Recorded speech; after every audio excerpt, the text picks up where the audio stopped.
Welcome to Jayasree's kitchen. இன்னைக்கு நம்ம பார்க்க போற ரெசிபி கோவில் புளியோதரை ரெசிபி. நம்ம கோவிலில் சாப்பிட்ற மாதிரியே புளியோதரை எப்படி வீட்டில் பண்ணலாங்கிறத இப்போ நம்ம பார்க்க போகிறோம். இதுக்கு ஒரு பெரிய எலுமிச்சம்பழம் அளவுக்கு புளியை எடுத்துட்டு அதை நம்ம முதல்ல தண்ணியில் ஊற வச்சுக்க போகிறோம். நல்லா ஒரு 10 நிமிஷம் ஊற வச்சுக்கலாம். இந்த மாதிரி புளியை எடுத்துக்கலாம். ஸோ இதை ஒரு 10 நிமிஷம் வெந்நீரில் ஊற வச்சுட்டு இதுலேருந்து நம்ம 2 கப் தண்ணியை எடுத்து நம்ம வச்சுக்க போகிறோம். இப்போ நம்ம ட்ரை ரோஸ்ட் பண்ணுறதுக்காக 1 டேபிள் ஸ்பூன் கடலைப்பருப்பு, 1 டேபிள் ஸ்பூன் உளுந்த பருப்பு, அதோட 1.5 டேபிள் ஸ்பூன் தனியா, இது எல்லாத்தையும் ஒரு கடாயில் சேர்த்துக்கலாம். அதோட 1 டீஸ்பூன் மிளகு, அதுக்கப்புறமா 8லேருந்து 9 காஞ்ச மிளகா சேர்த்துக்கலாம். நான் வெந்தயம் இதில் சேர்த்துக்கிறேன். உங்களுக்கு வேணும்னா ஒரு 1/2 டீஸ்பூன் வெந்தயம் கூட நீங்கள் சேர்த்துக்கலாம். இதெல்லாத்தையும் நல்லா ஒரு கோல்டன் ப்ரௌன் ஆற வரையிலும் நம்ம நல்லா வறுத்துக்க போகிறோம். அடுப்பை ஒரு மீடியம் ஃப்ளேமில் வச்சுக்கோங்க. ரொம்ப டால் இந்த தனியாலாம் நம்மளுக்கு கருப்பாயிடக்கூடாது. ஸோ இது நல்ல ஒரு ஃப்ளேவர் அரோமா வரும்.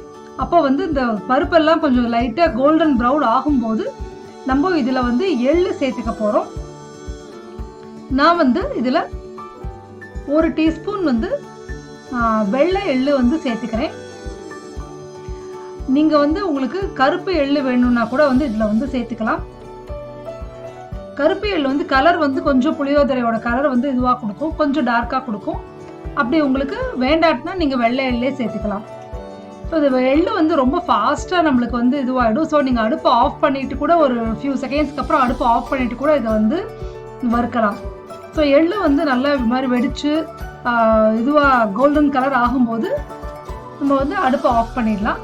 இப்போ இது எல்லாத்தையும் நம்ம லேசாக சூடாக இருக்கும் போது, ரொம்ப கொதிக்க வேண்டாம், லேசாக வார்மாக இருக்கும் போதே நம்ம ஒரு ஃபைன் பவுடராக அரைச்சிக்க போகிறோம். இந்த பொடியை தனியாக எடுத்து வச்சுக்கலாம். நம்ம இப்போ ஒரு கடாயில் 4 டேபிள் ஸ்பூன் நல்லெண்ணெய் சேர்த்துன்ட்டு, நல்லெண்ணெய் தான் எப்போவுமே புளியோதரைக்கு ரொம்ப நல்லாயிருக்கும். 1 டீஸ்பூன் கடுகு, 1 டேபிள் ஸ்பூன் உளுத்தம் பருப்பு, அப்புறம் 1 டேபிள் ஸ்பூன் கடலைப்பருப்பு, அதுக்கப்புறமா 2 காஞ்ச மிளகாயை கிள்ளி போட்டிருக்கேன் இதில். அப்புறம் 1 டேபிள் ஸ்பூன் பொட்டுக்கடலை, ரோஸ்டட் கிராம்னு சொல்லுவோம்ல, பொட்டுக்கடலை, 2 டேபிள் ஸ்பூன் வேர்க்கடலை, இன்னும் கொஞ்சம் வேர்க்கடலை வேணும்னா கூட நம்ம சேர்த்துக்கலாம் இதில். ஸோ இப்போ இதெல்லாத்தையும் நல்லா நம்ம வறுத்துக்கலாம். இந்த தால், இந்த பொட்டுக்கடலை இது எல்லாத்தையும் நல்லா நம்ம கலர் மாறணும், கோல்டன் கலர் ஆகணும். இதோட 2 சிட்டிகை பெருங்காயமும் நம்ம சேர்த்துக்கிறோம். பெருங்காயம் நல்லா ஒரு வாசனை கொடுக்கும் நம்மளுக்கு புளியோதரைக்கு.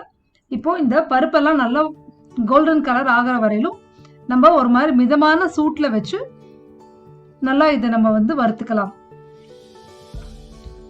இதோட கொஞ்சமாக கருவேப்பிலை சேர்த்துட்டு இப்போது இதில் நம்ம இந்த புளி கரைச்சி வச்சுருந்தோம் இல்லையா, 2 கப்பு புளி தண்ணி, அதை இதில் நம்ம சேர்த்துக்க போகிறோம்.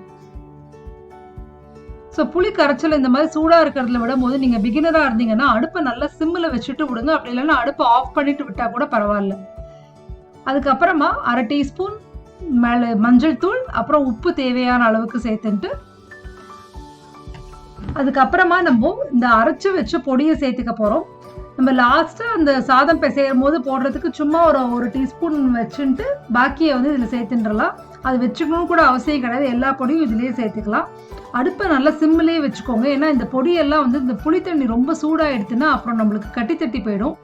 ஸோ அது கொஞ்சம் புளி தண்ணி போட்டு அது ரொம்ப சூடு வர்றதுக்குள்ளேயே இந்த பொடியை போட்டு நல்லா கட்டி இல்லாமல் கரைச்சி விட்டுட்டு இதை நல்லா நம்ம கொதிக்க வைக்க போகிறோம். முதல்ல தண்ணியாக இருக்கிற மாதிரி இருக்கும். கொதிக்க கொதிக்க இது பொடி போட்டதுக்கப்புறம் இது நல்லா கெட்டியாக இருக்கும்.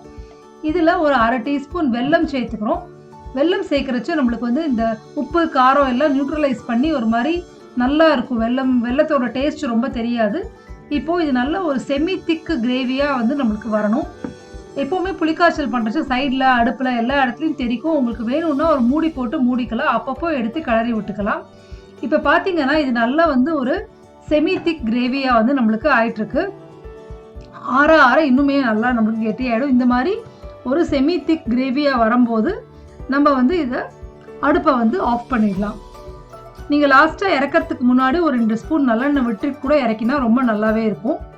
ஸோ இப்போ இதை அடுப்பை ஆஃப் பண்ணிவிட்டு நல்லா இது ஆறினத்துக்கு அப்புறமா ஒரு ஜாரில் எடுத்து வச்சுக்கலாம்.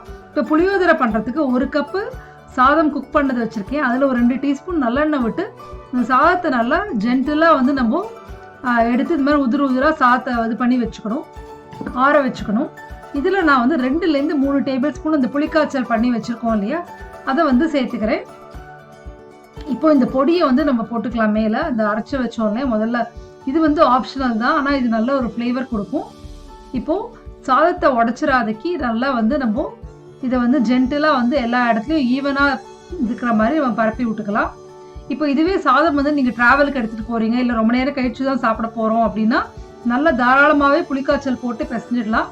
ஏன்னா அது கொஞ்சம் நேரம் ஊற அதோட டேஸ்ட் வந்து ரொம்ப நல்லாயிருக்கும். அதே சமயத்தில் அது ரொம்ப கொஞ்சமாக போட்டு பிசைஞ்சிங்கன்னா அப்போ வந்து சாப்பிட்றச்ச கொஞ்சம் காரமாக இருந்தால் கூட அப்புறம் டைம் ஆக 4 to 5 இயர்ஸ்க்கு அப்புறம் அது எல்லாம் சாதம் இழுத்துக்கும். அதனால நீங்கள் ட்ராவலுக்கெல்லாம் பிசைகிறச்ச கொஞ்சம் நிறையவே புளிக்காய்ச்சலை போட்டே பிசையலாம்.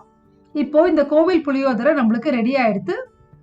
இந்த ரெசிபியோட டீட்டெயில்டு டெக்ஸ்ட் வந்து கீழே ஜெயஸ்ரீஸ் கிச்சன் வெப்சைட்டோட டிஸ்கிரிப்ஷன் பாக்ஸ்லேயும் கொடுத்துருக்கேன். இந்த புளிக்காய்ச்சல் வந்து நம்மளுக்கு ஒரு 2 வாரம் வரையிலும் ஃப்ரிட்ஜில் வந்து ஒரு பாக்ஸில் போட்டு வச்சா நல்லாவே இருக்கும். Thank you so much for watching.